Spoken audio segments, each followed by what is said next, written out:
अब यदि वो फॉर्म भरने जाएगा तो उसको दुर्ग सेंटर नहीं मिल पाएगा, जाना होगा बस्तर, सुकमा या कोंडा। कल तक की स्थिति है। 5-5.5 लाख बच्चों ने जाके एग्जाम भी दिया जी, फिर भी व्यापम का सेंटर से रिलेटेड कभी कोई असुविधा नहीं हुई। अब ये क्यों हो रहा है, सेंटर कम क्यों हुए? अभी तक व्यापम ने इस पर किसी भी तरीके से कोई प्रेस रिलीज वगैरह कहीं जारी नहीं की है। तो छात्रों में थोड़ा सा ये भय है कि हो कैसे रहा, और क्योंकि व्यापम में अभी तक ऐसा हुआ नहीं है। 2 सालों से ये ट्रेंडिंग में थी ये एग्जाम।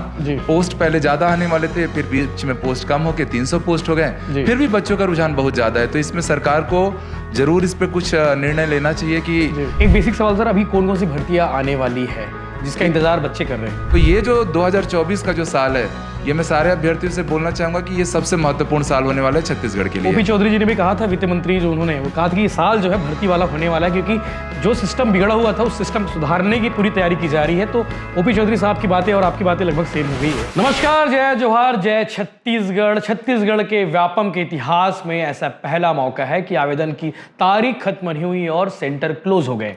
यानी कि छत्तीसगढ़ के 33 में से 32 जिलों के लिए आवेदन मंगाए जाते थे, लेकिन इस बार पहली बार ऐसा हुआ कि सिर्फ 3 जिलों में ही आपको करीब परीक्षा केंद्र में जाना होगा। मौका दिया गया है। छत्तीसगढ़ हॉस्टल अधीक्षक के लिए पद निकाले गए हैं, 300 पद निकाले गए हैं।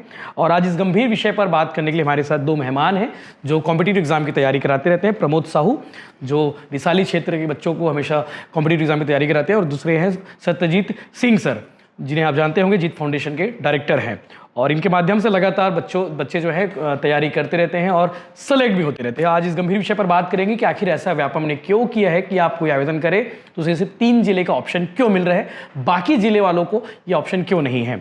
प्रमोद भाई, सबसे पहले ये बताओ मुझे कि छत्तीसगढ़ हॉस्टल अधीक्षक के जो निकाले गए हैं फॉर्म जो है, ये भर्ती क्या क्या है, कितने पद थे और कब तक की लास्ट डेट है? भैया 1 मार्च को सीजी व्यापम के द्वारा हॉस्टल अधीक्षक के 300 पदों के लिए नोटिफिकेशन जारी होती है, और 1 मार्च से 31 मार्च तक इसके लिए ऑनलाइन एप्लीकेशन मंगाए जाते हैं। 33 जिलों में 32 जिलों में इसके लिए परीक्षा केंद्र बनाए जाते हैं। लेकिन जैसे जैसे एग्ज़ाम का फॉर्म जो है, एप्लीकेशन फॉर्म जैसी जैसी बढ़ता है, जो परीक्षा केंद्र है वो कम होते जाते हैं। कल तक की स्थिति में अगर देखें तो केवल 3 ही परीक्षा केंद्र बचे हैं, कोंडागांव, सुकमा और बस्तर। लेकिन अगर मान लो अगर दुर्ग का कोई छात्र है, किसी कारण से अभी तक उन्होंने फॉर्म नहीं भरा है, अब यदि वो फॉर्म भरने जाएगा तो उसको दुर्ग सेंटर नहीं मिल पाएगा, जाना होगा बस्तर, सुकमा या कोंडा। कल तक की स्थिति है। अब ये क्यों हो रहा है, सेंटर कम क्यों हुए? अभी तक व्यापम ने इस पर किसी भी तरीके से प्रेस रिलीज वगैरह कहीं जारी नहीं की है। तो छात्रों में थोड़ा सा ये भय है कि हो कैसे रहा, और क्योंकि व्यापम में अभी तक ऐसा हुआ नहीं है, क्योंकि अभी तक हुआ नहीं है तो छात्र यही मानसिकता से कि 31 तारीख डेट है, भरेंगे। लेकिन अभी तक ऐसा व्यापम के इतिहास में हुआ नहीं, तो छात्र थोड़ा सा घबराए हुए कि सेंटर हमको मिलेगा नहीं तो कैसे करेंगे। तो ये मुद्दा जो है थोड़ा सा छात्रों के बीच चर्चा का विषय। सोशल मीडिया में काफी ट्रेंडिंग हो रहा है, सोशल मीडिया में भी ट्रेंडिंग हो रहा है। और 300 पद है और कई दिनों से छात्र इस पद का इंतजार कर रहे थे, कब आएगा छात्रावास। कितने दिनों बाद भर्ती निकली इसकी? ये लगभग 3 सालों बाद निकली भी है। इससे पहले एक और निकली थी 8 महीने पहले, लेकिन वो उसमें क्वालिफिकेशन जो था वो बीपीएड था, जो खेल से क्षेत्र से जो कोच होते हैं उनके लिए था। इसमें कौन कौन अप्लाई हो सकते हैं? इसमें 12वीं पास मंगाए भी है, लेकिन जिसमें जिनके पास कंप्यूटर है उनको प्राथमिकता दी जाएगी। जी सत्यजीत सर, आप मुझे बताइए कि क्या इससे पहले व्यापम के इतिहास में हुआ है कि मैंने जो कहा कि पहली बार हुआ है, क्या पहली बार है ये? हाँ, आप मान सकते हैं, क्योंकि अगर स्टूडेंट्स का डाटा भी देखें तो छत्तीसगढ़ में 2 भर्तियां ऐसी हुई, जैसे एक सीजी टेट की भर्ती हुई 2022 में हुआ था मेरे ख्याल से, तो उसमें 7 लाख बच्चों ने आवेदन किया था और 5-5.5 लाख बच्चों ने जाके एग्जाम भी दिया। फिर भी व्यापम का सेंटर से रिलेटेड कभी कोई असुविधा नहीं हुई। महिला पर्यवेक्षक में भी लगभग 7 लाख अभ्यर्थी थे, केवल फीमेल कैंडिडेट्स थे, और तब भी बहुत सुचारू ढंग से एग्जाम को कंडक्ट कराया गया। जिलों में सेंटर बनाए गए थे? बिल्कुल, हर जिले में सेंटर रहा है और काफी सुचारू ढंग से परीक्षा हुई है। आखिरी दिन तक सेंटर भी बंद नहीं किए?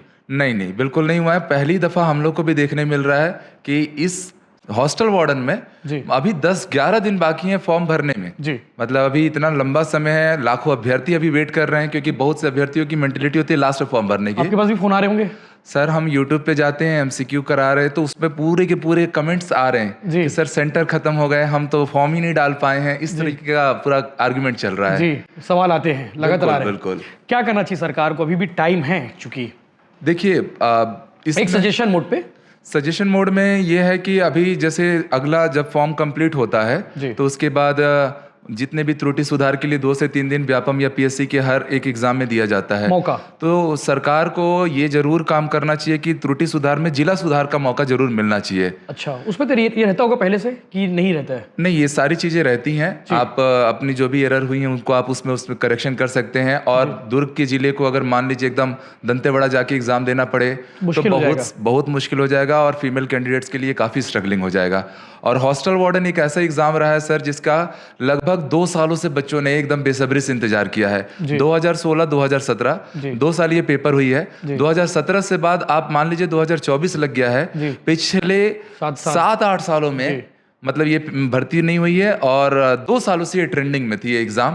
पोस्ट पहले ज्यादा आने वाले थे, फिर बीच में पोस्ट कम होके 300 पोस्ट हो गए, फिर भी बच्चों का रुझान बहुत ज्यादा है। तो इसमें सरकार को जरूर इस पे कुछ निर्णय लेना चाहिए कि इतने अभ्यर्थी जो परेशान हैं उनको कुछ रास्ता निकले, उनको उनका होम सेंटर, होम डिस्ट्रिक्ट मिले। जी, 2 ऑप्शन अभी भी है सर, या तो सारे जिले ओपन कर दे या तो त्रुटि सुधार के दौरान जो है उन्हें ये मौका मिल जाए कि वो अपना जिला चेंज कर सकते हैं। ये हो सकता है? बिल्कुल सर, बिल्कुल। त्रुटि सुधार के दौरान मिले या तो ये चीज व्यापम को सामने आकर रखना भी चाहिए अभ्यर्थियों को, क्योंकि हर अभ्यर्थी अभी परेशान है। और इस एग्जाम में जो स्टूडेंट का स्ट्रेंथ है वो बहुत बड़ी, जो अभ्यर्थियों की जो संख्या है ना वो अभी काफी परेशान चल रही है। मेरे पास कंटिन्यू मैसेजेस आते हैं, यूट्यूब पे भी आए और सब जगह पे भी अभी ट्रेंडिंग में बन गया है, ट्रेंडिंग टॉपिक हो गया। क्योंकि प्रमोद भाई आपके पास कैसे क्या फोन आ रहे हैं, कौन क्या बोल रहे हैं लोग अभी इस विषय पर? जैसे सर ने बताया कि कई लोग की मेंटेलिटी होती है कि लास्ट में फॉर्म भरे, ऐसे मेरे ख्याल से भी ये है कि अभी तक जितने फॉर्म भरे हैं लगभग उतने लोग बचे भी होंगे। अच्छा, उतने और सेंटर मात्र 3 लोगों सबको इंतजार था कि आखिरी दिन, आखिरी समय तक, अभी 30 तारीख है, 31 तारीख है। और व्यापम क्या है भैया, ट्रेवलिंग चार्ज देती है। अगर वो कहीं दूसरे सेंटर में जा रहा है तो ट्रेवलिंग चार्ज देती है, लेकिन ट्रेवलिंग चार्ज अलग है, लेकिन वो मानसिक रूप से जो परेशानी होगी खासकर फीमेल कैंडिडेट को, वो ज्यादा समस्या का विषय है। जी, तो सर अभी आचार संहिता लगा हुआ है, सत्यजीत सर आपसे बात करूंगा। आचार संहिता लगा हुआ है, इस बीच बच्चों के मन में सवाल रहता है कि क्या नई भर्तियां आएंगी या जो भर्तियां चल रही हैं उसके रिजल्ट आने वाले हैं या फिर आएंगे कि नहीं आएंगे, ये बहुत सवाल है। सर एक जनरल मानसिकता यही है, बच्चे सोचते हैं आचार संहिता मतलब सारी चीजें रुक जाएंगी। आम आदमी ये सोचता है कि आचार संहिता लगे मतलब सब काम कम बंद हो जाएगा, कुछ नहीं होगा, कोई सरकारी काम नहीं होगा। हाँ, पर देखिए आचार संहिता के कुछ काम रोक दिए, जैसे प्रमोशन, पोस्टिंग, ये सब रुक जाता है जी। पर एग्जाम का जो बच्चों का जो वो शेड्यूल है, अगर नोटिफिकेशन पहले आ चुका है आचार संहिता से पहले, हाँ, जैसे अभी आपने देखा होगा कि अभी प्रयोगशाला वाला जो है, जो सीजीटेट की परीक्षा है या प्रयोगशाला परिचारक वाला है, ये जो भी है, ये कुछ पोस्ट ऐसे हैं जिनके नोटिफिकेशन पहले से आ गए हैं। खुद छात्रावास अधीक्षक का जो नोटिफिकेशन है, ये आपको पता है 1 मार्च से फॉर्म भराने आचार संहिता से पहले। तो ये सारे एग्जाम आचार संहिता के बीच में कंडक्ट कराए जा सकते हैं जी, बिल्कुल। अब बट ये है कि शासन के ऊपर है, शासन व्यवस्था उनको करनी है, हाँ उनको करनी है। और अभी का जहां तक रुझान लग रहा है कि आचार संहिता में, क्योंकि राष्ट्र का सबसे बड़ा आम चुनाव है, ये आम चुनाव है, सबसे बड़ा त्योहार बोल सकते हैं इसे, तो चांसेस है कि अभी बच्चों को पढ़ने के लिए भी अच्छा समय मिल जाएगा। हाँ, पर ऐसा कुछ भी नहीं बोल सकते कि एग्जाम आचार संहिता के बीच नहीं हो सकता, क्योंकि मैं आपको एग्जांपल बता रहा हूँ कि भारत में बहुत से ऐसे राज्य हैं, जैसे अभी आपने नोटिस किया होगा बिहार में शिक्षक भर्ती चल रही है, उसके एग्जाम्स अभी 17 मार्च को भी कंडक्ट कराए गए जी। तो हमारा आचार संहिता या अभी 20-25 मार्च को भी और भी बहुत सारे राज्यों में है। उत्तर प्रदेश में अभी कल का कल फॉर्म खुला है, नोटिफिकेशन पहले आ गया था और उसके एग्जाम्स आपके मई और जून में होने हैं। छत्तीसगढ़ में सीजीटेट की परीक्षा है जो प्रथम चरण की होती है, उसका एग्जाम का टेंटेटिव डेट भी 23 जून रखा गया है। तो आचार संहिता के बीच में बिल्कुल एग्जाम होते हैं और तैयारी बच्चों को करनी है, बिल्कुल करनी है। अच्छी बात होगी कि समय मिल जाए पढ़ने के लिए, पर इस एग्जाम में तो ऐसा है कि बच्चे 2 साल से एकदम लगे हुए थे। एक बेसिक सवाल सर, अभी कौन कौन सी भर्तियां आने वाली है जिसका इंतजार बच्चे कर रहे हैं? अभी देखिए पिछले कई सालों से देखा जाए ना, पिछले 5 सालों के सफर में अगर बात की जाए तो कोरोना के कारण बहुत लंबी समय तक तो वैकेंसीज नहीं हुई थी और जो पिछली सरकार थी लास्ट में भर्तियां ली थी, थोक में बम्पर भर्तियां हुई थी, बट बहुत सी भर्तियों का रिजल्ट तब नहीं आया था। नई सरकार बनने के बाद मैंने कई बार अपने YouTube चैनल पे भी इस चीज को बार बार रखा है कि सरकार बनने के बाद से पिछली जितनी भी भर्तियां हुई पीएससी की हैं या व्यापम की हैं, उनके रिजल्ट भी आए, साथ ही साथ में उनके इंटरव्यू और सारी चीज़ें कंप्लीट कराई गई पीएससी के एग्जाम के। नई भर्तियों के नोटिफिकेशंस आने लगे, जिसमें शिक्षक भर्ती, आपका विज्ञान जो प्रयोगशाला वाला है, साथ में प्रयोगशाला परिचारक है, छात्रावास अधीक्षक भी पुरानी भर्ती थी पर नोटिफिकेशन अभी आया है।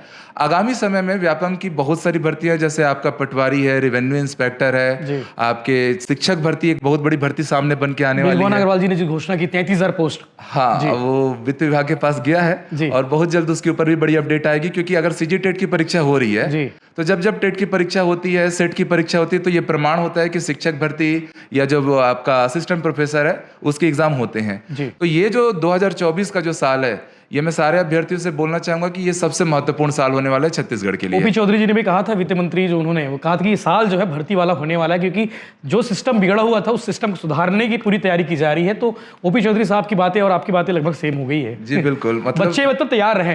हाँ, एकदम मोटिवेशनल, अपने आप को मोटिवेट रखना है और लगातार पढ़ाई करनी है। ये बिल्कुल नहीं सोचना है कि आचार संहिता है तो अब यहाँ से 70-75 दिन की छुट्टी। जी, आप ऐसा सोचेंगे आप कंपटीशन से हर दिन बाहर होते जाएंगे। जी, रोज टाइम मिलेगा, रोज अब तैयारी करिए। बिल्कुल बिल्कुल, लग के तैयारी कीजिए। और इतने सारे आज के डेट में अच्छे अच्छे प्लेटफॉर्म्स हैं जिन लोग स्टूडेंट की पढ़ाई को बहुत आसान कर सकते हैं। और सुदूर ग्रामीण क्षेत्र में बैठा हुआ बच्चा भी आजकल बेहतर टेक्नोलॉजी से शिक्षा प्राप्त कर सकता है। डिजिटल प्लेटफॉर्म है और अपने सपनों को साकार कर सकता है। बिल्कुल। प्रमोद भाई, इस पे विषय पे और क्या कुछ चल रहा है अभी ट्रेंडिंग, जो हॉस्टल दीक्षा की, इस पे विकल्प क्या हो सकता है? अभी भैया अगले महीना 1 से 3 अप्रैल के बीच वाइपम का जो ये छात्रावास अधीक्षक का लिंक है वो फिर से खुलेगा। तो वाइपम जो है, अगर केंद्र अगर अवेलेबल होती है तो उनको मौका दे ताकि वो अपने स्थानीय जिले में एग्जाम दे सके। ये है, तो बस यही अभी चर्चा का विषय है। बिल्कुल। तो काफ़ी ट्रेंडिंग विषय, काफ़ी जरूरी विषय जिस पर बात करना जरूरी था। क्या आप भी इसी के शिकार हैं? यानी शिकार है मतलब ये कि अभी तक आपने फॉर्म नहीं भरा है और आप फॉर्म भरते हैं तो आपके पास 3 जिले ऑप्शन हो रहे हैं, तो आप तत्काल व्यापम को मेल कर सकते हैं। व्यापम की साइट पर जाकर इस बारे में जानकारी, सर ये जानकारी दे सकते हैं व्यापम पे? हाँ, इसमें व्यापम की ओर से एक इंपॉर्टेंट चीज जोड़ी गई है। जैसे बहुत से बच्चे एकदम परेशान हो गए हैं, तो व्यापम ने अपना एक मेल डाला है helpdesk.cgvyapam@gmail.com। तो जो अभ्यर्थी हैं जिनके साथ ऐसी चीजें हो रही हैं, उनको डिस्ट्रिक्ट नहीं दिखाई दे रहे हैं, सेंटर लॉक हो चुके हैं, तो आप वहां पर अपना नाम के साथ अपने मेल छोड़ सकते हैं। बिल्कुल। तो वो एक व्यापम का ऑफिशियल वेबसाइट है helpdesk.cgvyapam@gmail.com। बिल्कुल। तो बाकी जरूरी विषय था जिस पर बात करना जरूरी था। अब आगे सरकार को फैसला करना है कि या तो 31 तारीख तक जो है सारे जो सेंटर लॉक थे वो सेंटर ओपन कर दिए जाए, या फिर अप्रैल में जब मौका मिलेगा उस बीच में उन्हें जिला चूज करने का ऑप्शन भी दोबारा देना चाहिए। काफ़ी जरूरी विषय है। जो छात्र इससे पीड़ित हैं या फिर जो यूं कहें तो वो चपेट में आ गए हैं, वो और नीचे जा पे अपना कमेंट करके बताइए कि क्या चल रहा है उनके साथ में। जय हिंद, जय जवाहर, जय छत्तीसगढ़।